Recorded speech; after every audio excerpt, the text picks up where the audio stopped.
Hello, everyone. My name is Stephanie Staal. I'm very excited to have Amy Sohn here today on the Wolfer Author Series. Amy's new book just came out. It's called The Man Who Hated Women, Sex, Censorship, and Civil Liberties in the Gilded Age. It's her first work of narrative nonfiction. Amy is a New York Times bestselling author. She's written 5 novels and 2 children's books, right? Yeah, one's children, one is parodic children's book, a genre I urge everyone not to try. We'll talk about that later. And her book has been getting rave reviews, and it's definitely a book that I have to tell you is right up my alley. It's, well, I'll let you give some more information. Why don't you tell us who the man was who hated women? We'll start there. Anthony Comstock. So the man in the title of my book, Anthony Comstock, passed a law in 1873 that came to be known as the Comstock Law, even though that was not the actual name of it. And it criminalized the mailing and selling of contraception with very steep penalties and sentences. And it was the first time that contraception had been regulated through obscenity law. Previously, obscenity law in our country dealt with what I call in the book smut, but dirty pictures and dirty books and that kind of thing. So he really was the one who invented the idea of contraception as obscene. Right. And that to me seems like it kind of changed the course of how this country deals with reproductive rights. And we're seeing the effects today. Even reading the book, I was seeing a lot of parallels to the Missouri State Legislature and Texas. Exactly. And I think one thing we're seeing a lot of is this, it's hard to tell how much is deliberate and how much isn't, but there's a real confusion and conflation of birth control and abortion. And that's because there are some medicines that can be used for both purposes, which is going back to the 19th century. That was also true. But one of the scariest things I learned about Anthony Comstock, who was this Congregationalist from Connecticut, from New Canaan, Connecticut, went to church like 8 hours every Sunday, is that he didn't really understand the difference between contraception and abortion. And so you have someone who's really responsible for this law affecting American women for a century plus, we could say 150 years and counting. And he really didn't get it. Like he thought that if you, for example, what are we allowed to say, Stephanie? I mean, I won't cuss, but I mean, am I allowed to say vaginal douching syringe? Yeah. Okay, good. So a vaginal douching syringe was used very commonly following intercourse to, you could douche with spermicides. And I think in his mind, from some of the reading that I did, he kind of believed that you were like flushing out a fetus. Right. Within like, moments after intercourse. Right. So that to me is very, very sad that he genuinely didn't get it, as opposed to what we see going on now. And in some of these more conservative states, they're really manipulating language to try to harm abortion access. Right, exactly. And it is sort of this more general anti-science attitude and how things work. One thing about Anthony Comstock that was interesting to me, and I had heard his name and I'd known a little bit about him, but I did not know very much. And so it was really fascinating to see how he was this kind of normal guy. He was working at a dry goods store. He had moved to the city. He had come from a small town, sheltered upbringing, and he was a very religious man, as you said, and this became his passion. And then he had so much influence, this one person, on women in this country. And it's, he had the connections. I mean, I appreciate what you said, Stephanie, because that was normal to be from, if you were born in New England in the 1840s, you had a very agrarian lifestyle. You were religious, Christian, and you probably, if you didn't descend from the Puritans yourself, you knew people who did, you knew everyone in your town. And then after the Civil War, you had all these men in their 20s who had never lived apart from their families. And suddenly they're in this big, crazy, loud city. And you have to imagine the New York of that time was really, it would be shocking to us today to have people trying to sell you smut on the street, be propositioned by women as you're walking down the street, people going to brothels, upstairs to rooms and cigar shops. Cigar shops were coded. They were not just for cigars. So this was a crazy world. But what you were saying about his connections, as a narrative nonfiction writer, we're always kind of looking at like, what was the confluence of things that happened to create enormous social change? And he had the good fortune to befriend these really powerful men in the YMCA, which at the time he moved to New York was about 16 years old. They had had it in England, but we had only had it in the United States since the early 1850s. And one of the things the YMCA did was try to distribute proper reading material to men in the Civil War, precisely because they were confused. Concerned about smut and obscenity.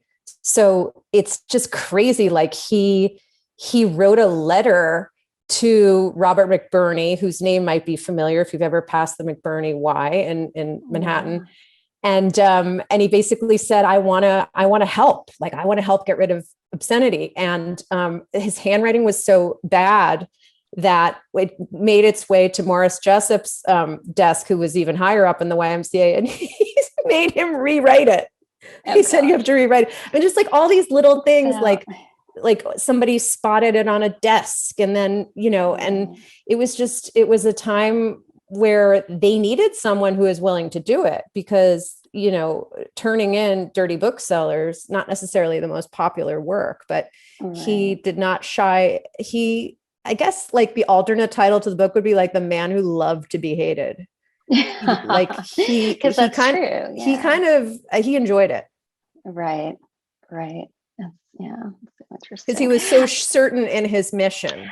Right. And so it was the like idea a higher was, calling. And if you disagreed with him, you were anti-marriage. And if you disagreed with him, you were lustful. And if you disagreed with him, you wanted, children to read smut. There was no, he really, one of the lines in the book is something sort of about how he couldn't really distinguish between a free love intellectual writer and a midwife. It was all obscene, whether you're providing women with contraception or abortion should they need it, or you're writing like thousands and thousands of flowery words about what equality between the sexes should look like. Right. Which is a good segue into really the heart of the book, which are the profiles of the women who fought against the Comstock Act and against him and fought for reproductive rights. And to start, I was hoping you could tell us a little bit about the backdrop, the free love movement, the spiritualists, and sort of set the stage for. Well, it's a wide backdrop because the first women I write about, who are Victoria Woodhull and her sister Tennessee Claflin, they kind of come on the scene, New York, late 1860s. They moved to New York around the same time as Anthony Comstock. And then I end with Emma Goldman, who really informed Margaret Sanger's thinking about birth control. And so the book ends in around 1916. So that's a long period of time, and issues for women were slightly different, although they were all prosecuted before suffrage, which just goes to show you that they were oriented toward direct action, writing, publishing, and Emma Goldman was like, suffrage. She was like, suffrage is not enough. You need to conquer your internal tyrants. You need to find the men in your life who are negging you and get those.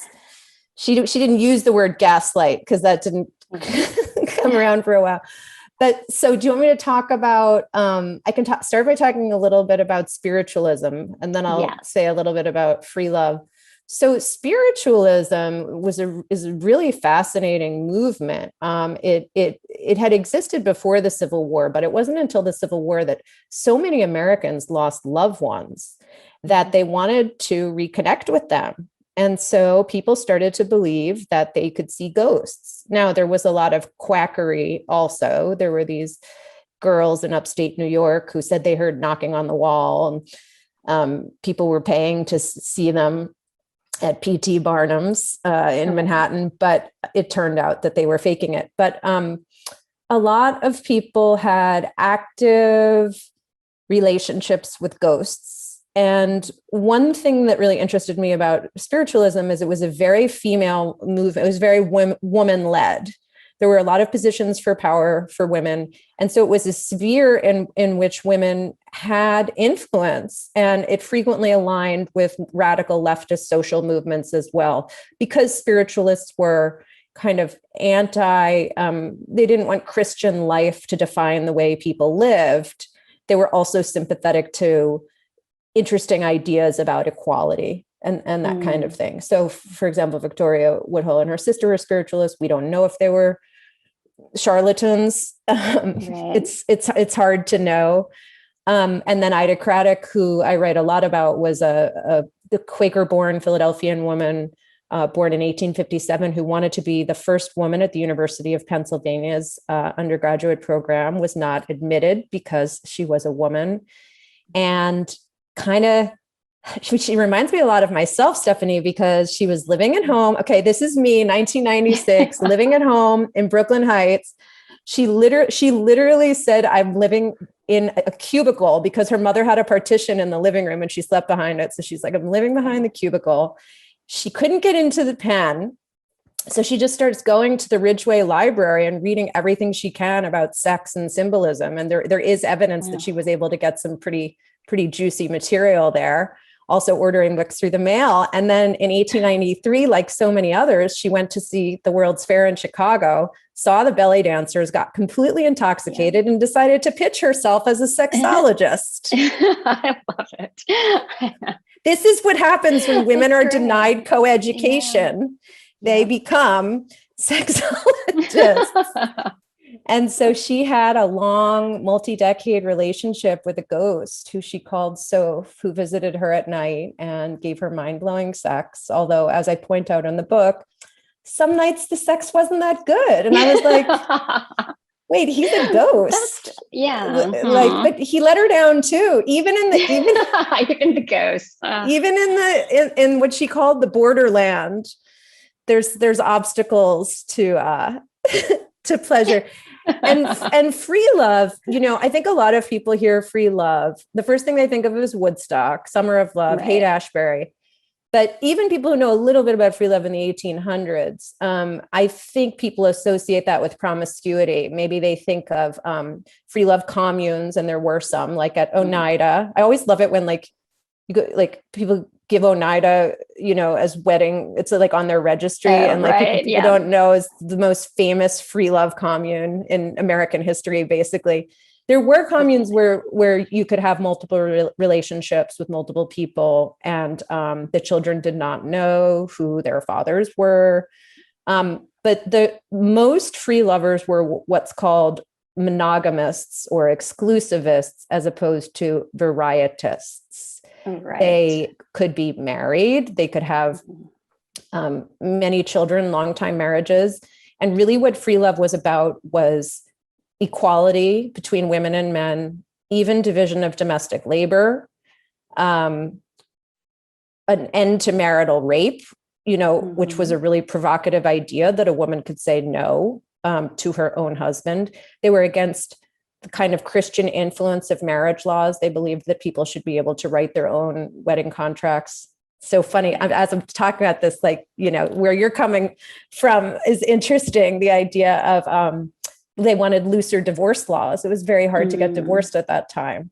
Right. So it really was this amazing progressive movement that encompassed also a lot of ideas about women's economic independence. They believed that as long as women were economically dependent on men, they would marry for the wrong reasons, and that would create a kind of lifelong servitude because they weren't marrying on the basis of love. And they had a very, one of the things I say in my book is, like, when you read these treatises, you're like, wow, they were really optimistic about love and romance. Like, they really thought if you could get that aspect of your life down, you could solve everything. Everything would flow from there. That's right. And they were optimists and romantics. They were actually very romantic. Yes, to believe in the power of romantic love, which was, I don't know whether they would have used the term romance. I think we associate maybe with later decades. This movement sort of flowered from 1840s to 1880s or so.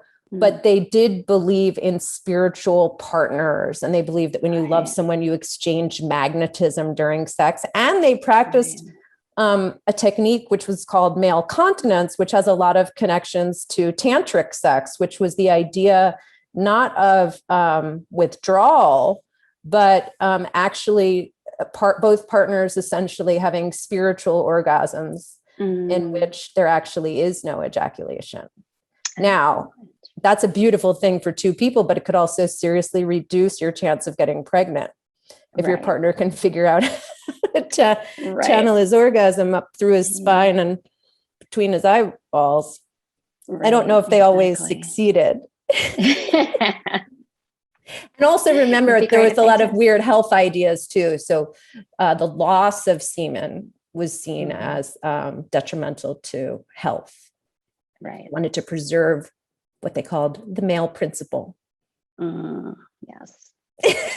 So there are these two opposing movements, basically. So we had, this, or that's where Comstock was entering into this. Comstockism on the one side, right, into this culture. And so why don't you tell us about some of the women that you profile and give us a little bit more and how they interacted with Comstock? Yeah, I mean, really. So this is really a group biography of 8 women who were prosecuted either under federal Comstock law, the federal Comstock law, which was passed in 1873, or these state versions of it, which maybe you remember from law school, they're called little Comstock laws. All of the many states were kind of inspired by the federal legislation and passed restrictions on birth control that were worse, that even went further. Connecticut famously, and the act of trying to prevent conception. Right. So the women, Victoria Woodhull and her sister Tennessee Claflin, were so awesome. Victoria ran for president in 1872.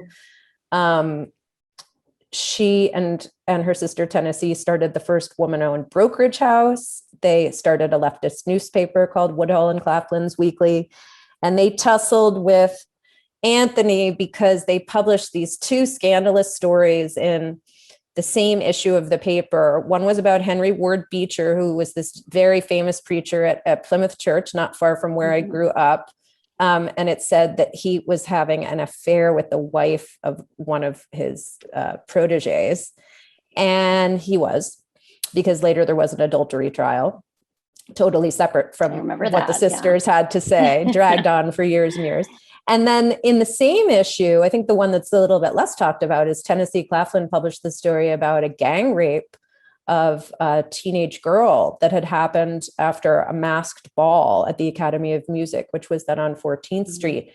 And there's this incredible line where she basically says that powerful men, such as the President of the United States, can get away with anything they want. Because of their power, and I'm going to expose their hypocrisy and bring them all down. That was considered obscene because there was a phrase taken to refer to the hymen of the girl. And so it's very complicated, but there were a bunch of trials and they dragged on. And at one point, the sisters were under more bail than Boss Tweed, who had defrauded the city of millions of dollars. Yeah. These sisters were considered bigger flight risks than he was. So I kind of moved from them to Madame Rustell, who is a famous Fifth Avenue abortionist. We know the least about her personal story, but she did slit her own throat twice the night before her sentencing in the bathtub, and was found in the bathtub. And she was in her late 60s at that time. And then the women that I'm most proud of in the book is I talk about women that nobody's ever heard of. So Angela Haywood was this awesome free lover. She lived in Princeton, Massachusetts, in Worcester County, which was then a very popular resort town for kind of New York intellectuals and Massachusetts intellectuals. And she and her husband, Ezra, had 4 children. They were of that exclusivist kind of free lover that I talked about. And she used the F word in their journal, the word. I mean, it's just striking. You know, when my first novel came out, Run, Catch, Kiss, I remember I was in my early 20s, and I remember I had an older relative, and she said something like, "I read your book," and I said, "Oh, I'm so embarrassed," you know, because she was in her 60s or 70s, and she just looked at me and she went, "Amy, you didn't invent it."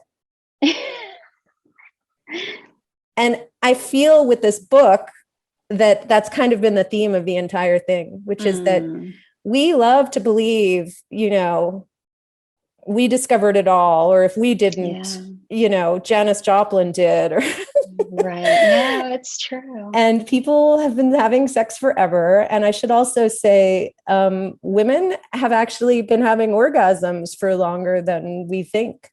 We don't know. There's really, really little empirical evidence about this, but there was a fascinating study, if anybody's interested, called the Mosher study, Mosher, where she looked at a very, very small sample. They were all white. They were all college educated, but they were women of this time period that I'm talking about. And many of them reported orgasms, pleasure, having more desire than their husbands. I know this is a popular topic. It's true. I know I'm preaching to the choir here.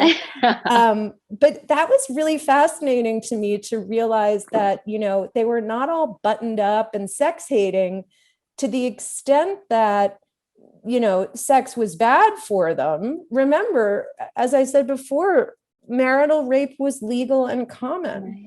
So, but some of them had very loving egalitarian relationships and, you know, active sex lives, you know, for a long time.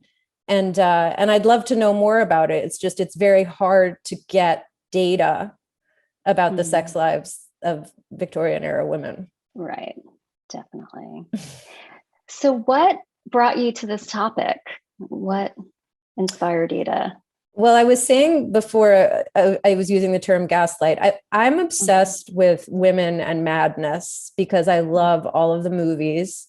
I mean, I love Rebecca, movies and books, but, you know, I love that era of pre and post World War II films. They're really about women's paranoia. And the semiotic reading I've done of them says that a lot of it reflected women's changing roles during World War II. That's why we had Ingrid Bergman slowly being driven crazy by Charles Boyer. So I started Googling around about that, found Ida Craddock's story because she had hallucinated this ghost for many, many years. And then saw that, you know, she had this run-in with Comstock. And I, like you, I associated them with liquor law, associated Comstock laws with liquor laws. It's kind of a name that you hear in feminist history, but don't really know much about. And I started to think, well, what if I could write a book about a bunch of women who he pursued, and what would their stories be? Who would I begin with? Who would I end with? And essentially, could I use him as the tissue, as the connective tissue, almost like the conceit, to really do what ultimately I wanted to do with this book, which is uncover women's history at a time we don't tend to read about. You know, this is not Lucy Stone or Susan B. Anthony or the kind of, you know, the names you hear around suffrage.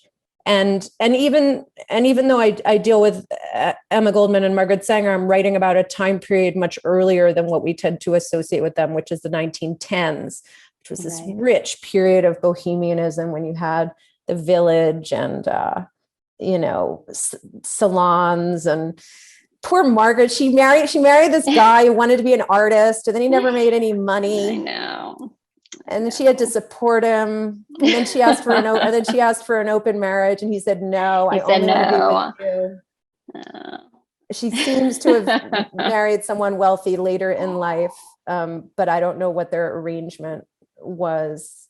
And then Emma Goldman. Oh my God! She's like, I had to put a Jewish woman in the book. It was very important to me.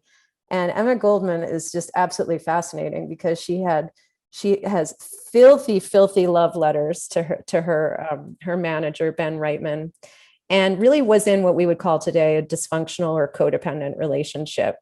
It is the classic story of a woman who has the ultimate power of speaking to tens of thousands of people at a time, bringing people to tears, literally creating a labor movement.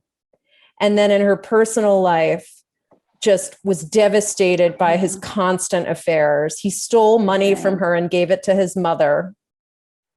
Maybe there's people listening that are like, no, maybe his mother needed the money. But I'm just fascinated by sometimes that double, the idea of she talked about it in her speeches. She would give these speeches all about free love. And then she would kind of write these letters like, I can't believe you cheated on me again with one of my fans. That's the other thing. He was using her to meet women. To her, yes. And so he would go off with a woman while she was speaking. Yeah. So rich, complicated women are not a new thing. No, definitely not. Definitely not. And that was something that struck me, is all these women were relatable. They seemed very modern. It was somebody you could imagine spending time with. And it's like you were saying before, you have this idea of, oh, they're so buttoned up, they're so different than I am, they're repressed or unenlightened. And then you realize we've been fighting a lot of the same fighs for a long time, and continue to do so. And what was really important to me in this book that you think your book's about one thing, and then your book surprises you. Right. That also happens in relationships sometimes. It's good to be surprised. I thought I was writing more about rights, women's reproductive rights. And that is a very important part of the book, because I absolutely believe that these women created what became the free speech movement of the 20th century, what became the ACLU, is that civil liberties began with reproductive rights. And it's never talked about. We would not have the ACLU without these women. But what I really discovered my book was about was that it's about pleasure. And I think that's something that our generation of women who were born after the birth control pill can frequently take for granted, even though, of course, we always have to worry about STIs. And remember, of course, when we were growing up, it didn't end in an I, it ended in a D. Mm-hmm. Yeah. Is that if you're terrified of having your 12th baby and maybe dying in childbirth, you can't enjoy sex. No. That birth control is related to all kinds of liberation, but one of the things that it liberates women to do is to feel pleasure. And I think that it's not often talked about in terms of the modern birth control movement, because it would sound almost as though it was frivolous. This is life and death. Lack of abortion affects women's mortality. All internationally speaking, so many women die because they don't have access to safe abortions. Yeah. But beneath all that is also something really interesting, which is, what does it take for a woman to be able to feel pleasure? And if pregnancy and childbirth are connected to physical harm, as they were in that time period, because remember, we're talking about repeated pregnancy and childbirth, and it gets more dangerous every time, and also connected to poverty, because women had to take care of these kids, and each new child was another mouth to feed. Sex just isn't going to be that good, no matter how much you love your husband. Yeah. No, that's a very important point, is that having reproductive freedom affects every part of your life. Emotionally, psychically, economically, physically.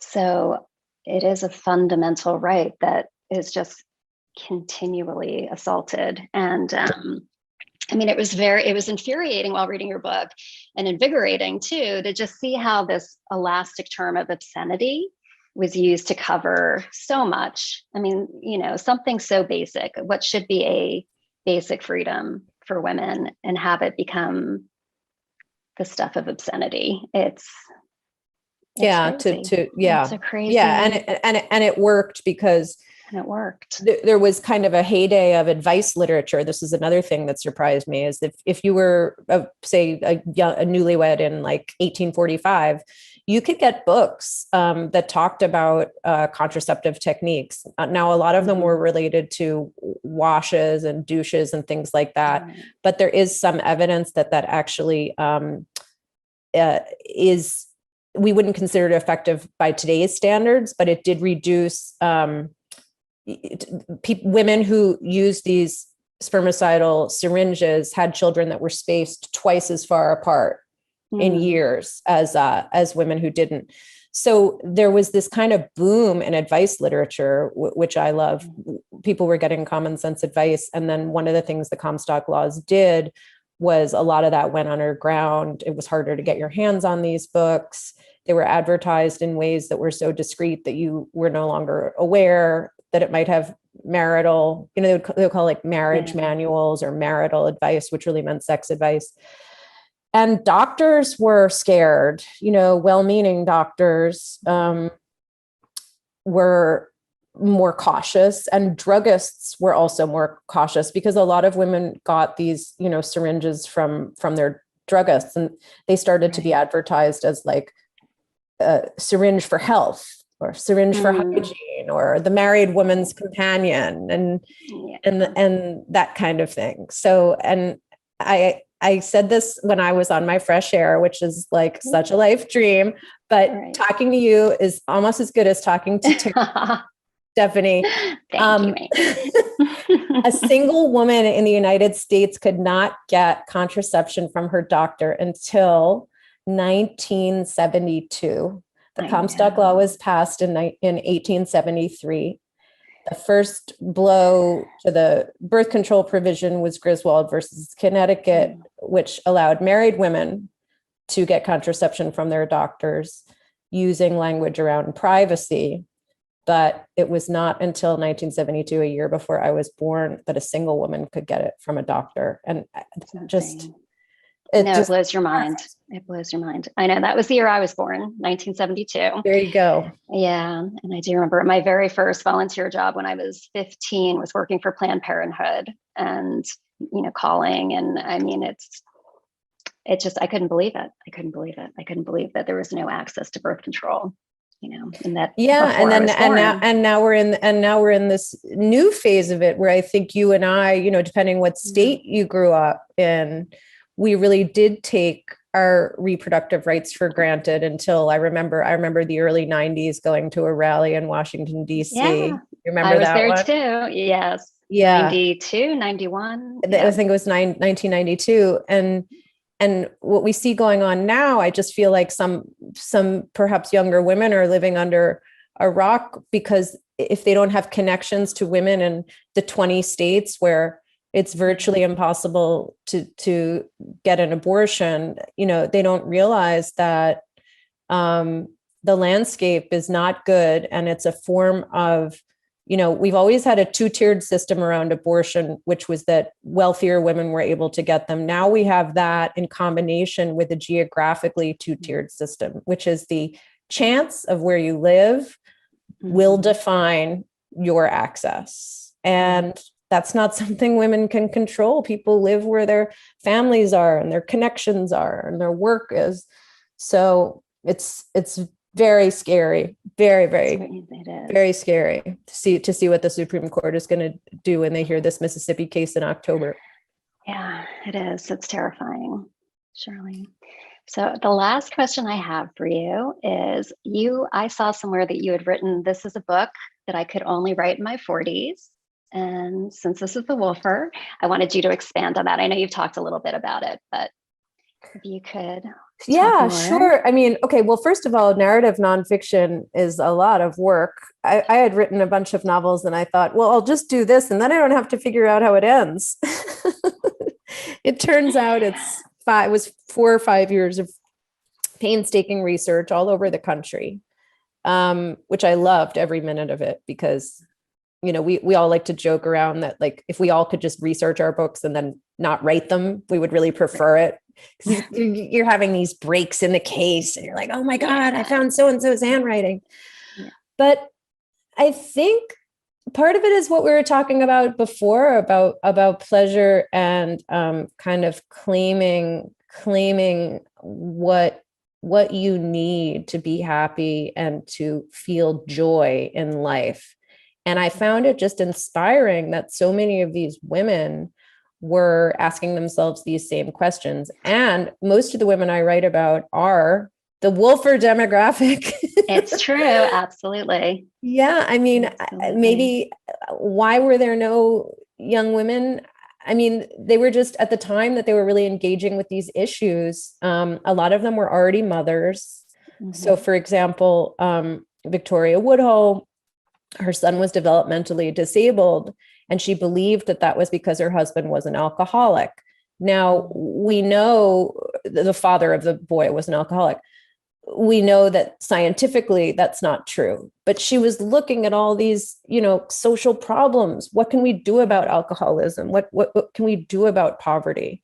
And she very much spoke about her own experiences as a way of speaking about political issues. You know, I think we hear that cliche, the personal is political. We don't really know what it means, or it just sounds like, you know, something that was said in the 70s. But these women made the personal political. They spoke very, very openly about their own struggles and motherhood and the nature of women's work, eloquently. And they really, and they really inspire me. And they're all writers. None of them were rich, and they were not afraid to go to prison for their beliefs. Both Emma Goldman and Margaret Sanger made change in prison while they were there. Emma Goldman read aloud to prostitutes and also got them to improve some of the conditions. So, I mean, just think about that like then even prison itself became an opportunity to look at the system and say, right, why are women being treated this way? And, you know, why is there vermin and infestation and that kind of thing? So these were real badass women. And I'm very proud that I got to know them, and I dream about them, and I miss them a lot. Oh. So I'm now finding my next group.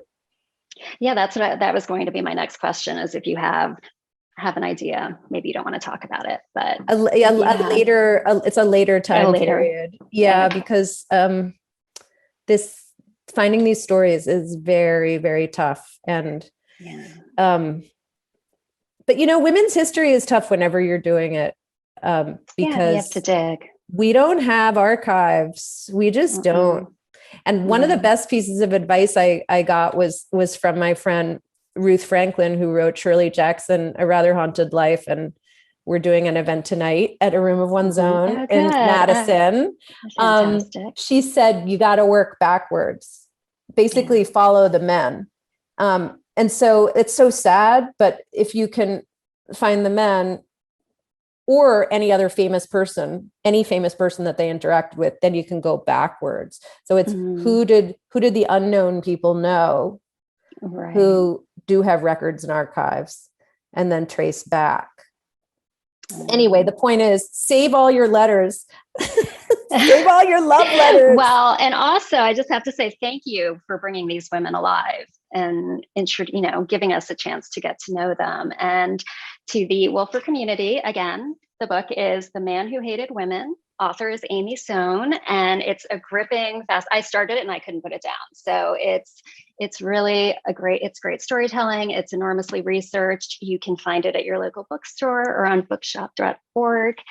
And Amy, thank you so much for coming. Thank you, Stephanie. Great. I could talk to you for hours. I know. We'll see each other IRL soon. Good. Thanks.